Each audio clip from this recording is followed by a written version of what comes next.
Every time you step outside, your skin ages a little from the sun. Most people know this in a general way, but almost nobody knows the actual mechanism, or why their sunscreen might not be stopping it. Here's what most people never look into. There are two completely different types of UV radiation, and they do completely different things to your skin. One causes sunburn, the other causes aging. Your sunscreen has a number on it, SPF 30, SPF 50. That number only measures protection from one of them. The other one, the one behind wrinkles, pigmentation, and collagen breakdown, your sunscreen might be barely touching it. The information exists, it's just buried under a lot of marketing noise. Today, we cut through it. By the end of this video, you'll know exactly how to read any sunscreen label, whether you bought it in Seoul or Paris or a drugstore in Ohio. We'll go through real products, real labels, and you'll leave here actually knowing what you're buying. Save this one, it's worth coming back to. Okay, so UVB and UVA. They sound similar. They're actually very different problems. UVB is the one that burns you. You know that tight, red, uncomfortable feeling after a day at the beach? That's UVB. It hits the surface layers of the skin. It's also the main cause of skin cancer. And your body actually warns you. The redness, the pain, that's your skin saying something happened. UVA is a completely different story. UVA goes deeper, much deeper. It reaches the dermis. That's the layer underneath where your collagen and elastin actually live. And it breaks them down, slowly, quietly, with zero warning. No redness, no burn, you don't feel a thing. And here's the part that genuinely surprised me. UVA goes straight through glass. A cloudy sky barely slows it down. You can be sitting at your desk on a gray Tuesday in November and still be getting UVA damage through the window. So while UVB is dramatic and obvious, UVA is the one that's quietly aging your skin every single day without giving you any signal that it's happening. So now, that SPF number. Here's what it actually is. It's a time measurement, not a strength measurement. If your skin would start to burn after about 10 minutes in direct sun without any protection, SPF 30 theoretically gives you 300 minutes before that happens. SPF 50 gives you 500. But here's where it gets interesting. The actual difference in UV rays blocked between these numbers is tiny. SPF 15 blocks about 93% of UVB rays. SPF 30 gets you to 97%. SPF 50 takes you to 98%. So going from 30 to 50, that's 1%. And yeah, 1% sounds like nothing, but think about it this way. At high altitude, on a beach, in direct summer sun, that 1% is the difference between your protection holding up or quietly failing over a long day outside. So when does SPF 50 actually matter? When you're spending real time outdoors. Beach, hiking, a day in the sun, hot climates, high altitude.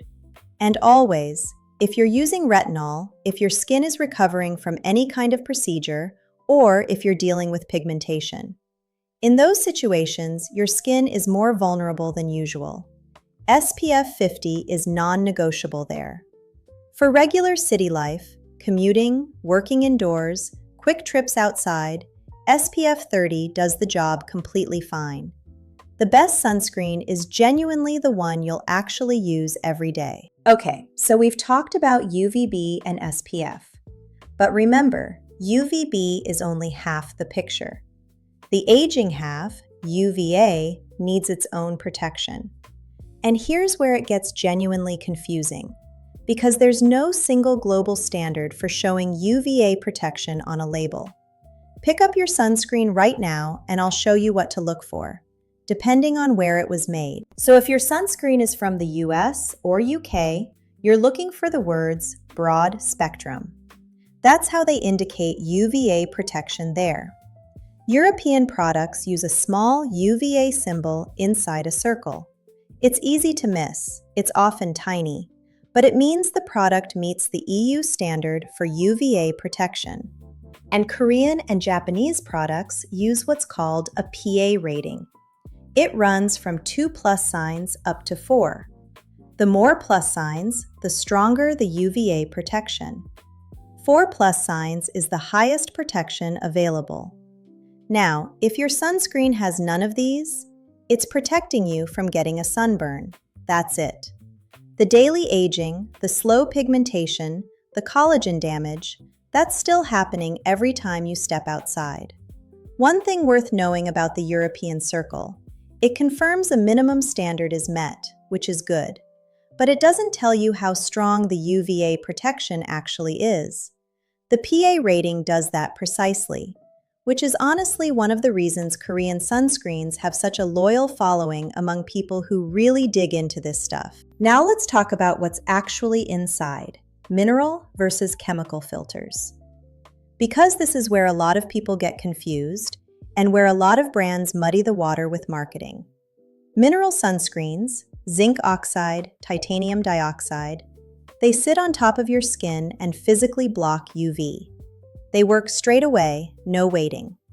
And they're genuinely gentle, really low irritation risk, which is why they're the go-to for sensitive skin. The catch is the texture.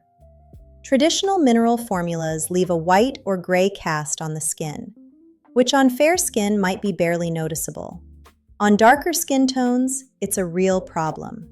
It looks ashy, chalky, and honestly, just unwearable. Chemical sunscreens work differently. They absorb into the skin and convert UV into heat. Lightweight, invisible, comfortable to wear under makeup. The thing is, they need about 20 minutes to actually activate after you apply them. So you can't put them on and immediately walk outside. And then there are hybrids, combinations of both filter types. Often a really good middle ground. So which one is actually right for you? If your skin is sensitive, reactive, prone to rosacea, eczema, go mineral. It's just gentler chemistry. Same if your skin is recovering from a peel or a laser.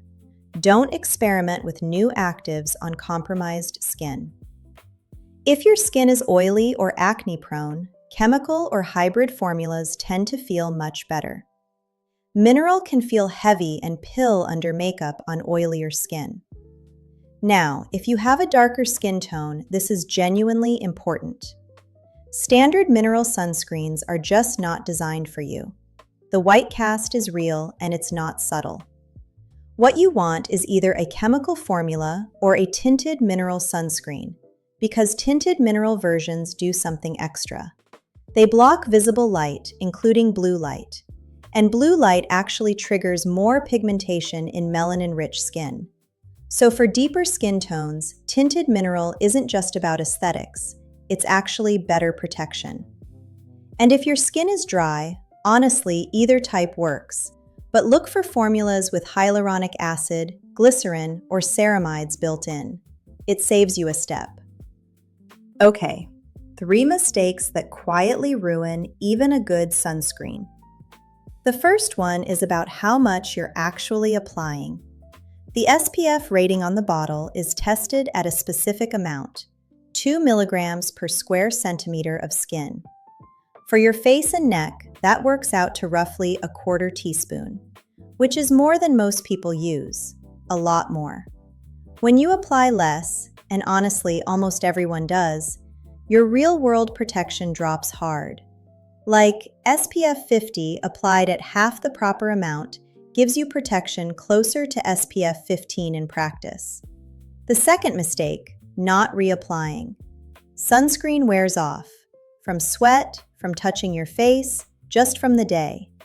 The rule is every 2 hours if you're spending time outdoors.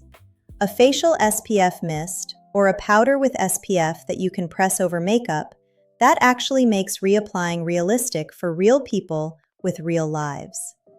And the third one is about filter stability. Some chemical filters, avobenzone is the main one, break down in sunlight within about 2 hours. After that, the protection is essentially gone, and you don't know it because nothing looks different. Look for avobenzone that's been stabilized with other ingredients. Or look for filters called Mexoryl or Tinosorb. They're more photostable, and you'll mainly find them in European and Korean formulas. Okay, let's look at some real products. 5 of them. Different regions, different skin types, different price points. First, La Roche-Posay and Thelios UV Mune 400. This is one of the strongest UVA formulas available in Europe right now. That number, 400, refers to the wavelength. Most sunscreens stop blocking at 380 nanometers. This one goes further, catching ultra-long UVA rays that most formulas just let through. Invisible fluid texture works on most skin types. If you're in Europe and UVA protection is your priority, this is a serious option. Next, Lancome UV Expert. This one shows you what a well-labeled European product looks like.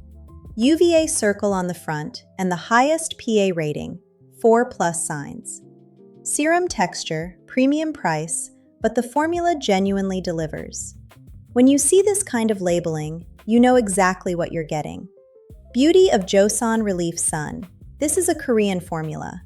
Rice extract, probiotics, incredibly light texture.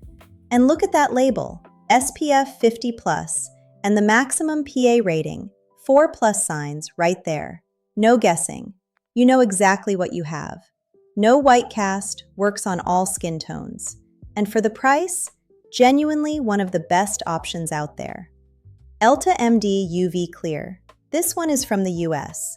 The one American dermatologists recommend most consistently. Broad spectrum on the label. That's how the US shows UVA protection. Fragrance-free, lightweight, non-comedogenic. Works really well for sensitive and acne-prone skin. And finally, Black Girl Sunscreen. This one was specifically developed for melanin-rich skin. Chemical formula, no white cast, no ashy finish. It absorbs like a body lotion, not like a sunscreen. If you have a deeper skin tone and you've been skipping sunscreen because of the cast, this one was made for exactly that problem. Here's the thing about sunscreen that I think gets lost in all the noise about serums and retinol and actives.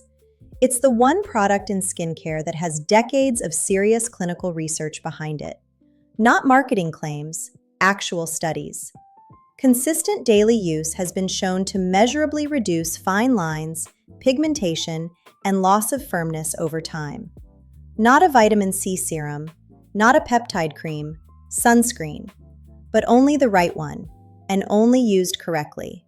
So, check your current sunscreen today.